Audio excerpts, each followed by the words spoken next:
네, 이대 목동병원에서 잇따라 숨진 신생아 4명에 대한 부검이 오늘 진행됩니다. 이 부검과는 별도로 경찰은 병원에서 CCTV 자료를 확보하는 등 수사에 속도를 내고 있습니다. 취재기자 연결하겠습니다. 양시장 기자. 네, 사입입니다. 자, 부검이 시작된다고요? 네, 그렇습니다. 부검은 국립과학수사연구원 서울분소에서 진행됩니다. 조금 전 이대 목동병원에 안치됐던 신생아 시신이 국과수로 옮겨졌습니다. 싸늘한 날씨에 눈발까지 날리는데도 유가족들은 자녀 곁을 지켰습니다. 유족들은 울먹이며 국과수로 향하는 차량에 몸을 실었습니다. 부검은 9시쯤부터 본격적으로 시작됩니다. 사망 원인을 알 수 있는 정확한 부검 결과는 1, 2주 정도 뒤에 나올 것으로 보입니다. 보통 국과수의 1차 구두 소견으로도 사망 원인을 알 수 있는 경우도 있는데요.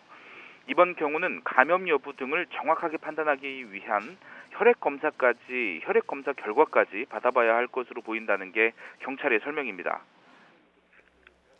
네, 부검과는 별도로 경찰 수사도 진행이 되고 있죠. 네, 사망 원인이 아직 밝혀지지 않은 가운데 괴사성 장염이나 폐렴, 인큐베이터 고장 등 다양한 가능성이 나오고 있습니다. 한 구역에서 치료를 받던 신생아들이 비슷한 시간에 심정지를 일으킨 만큼 의료 사고나 감염병 가능성이 커지고 있는데요. 수사는 서울지방경찰청 광역수사대의 의료사고 전담팀에서 하게 됩니다. 사망 원인을 밝히고 병원의 과실 여부를 확인하게 됩니다. 경찰은 어제 신생아 중환자실의 CCTV 한 달치 기록을 확보했습니다. 신생아 중환자실에 누가 드나들었는지 확인하기 위해 출입 기록까지 들여다보고 있습니다. 또 신생아들의 의료 기록, 그러니까 신생아들이 무엇을 먹고 어떤 치료를 받았는지도 확인하고 있습니다.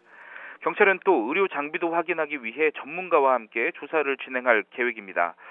어제는 사고 당시에 있었던 간호사와 의사 모두 5명을 불러 조사했습니다.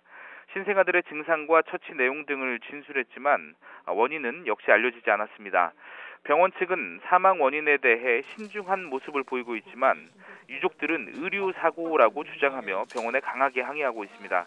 일부 유족은 어제 병원 언론 브리핑을 한 것에 대해 유족을 챙기지 않는 병원의 대처가 잘못됐다고 지적하기도 했습니다. 네, 사고 사실을 보건소에 알린 게 병원이 아니라 경찰이라는 사실도 드러났죠.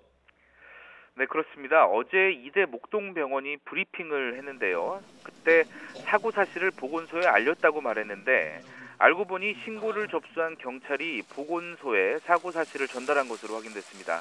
112에 신고한 사람은 아직 정확하게 누구인지 밝혀지지 않았지만 유족일 가능성이 큰 상황인데요. 종합해 보면 112나 보건소에 사고 사실을 알리지 않았다는 얘기입니다. 신생아가 잇따라 사망하는 것이 이례적인 일이라고 하면서도 감독기관에 알리지 않은 겁니다. 병원의 대처가 논란이 되는 부분입니다. 이에 대해 병원은 거짓말을 할 의도는 아니었다고 밝혔습니다. 당시 상황이 급하게 돌아가서 신고를 못했다고 해명했습니다. 지금까지 사회부에서 YTN 양시창입니다.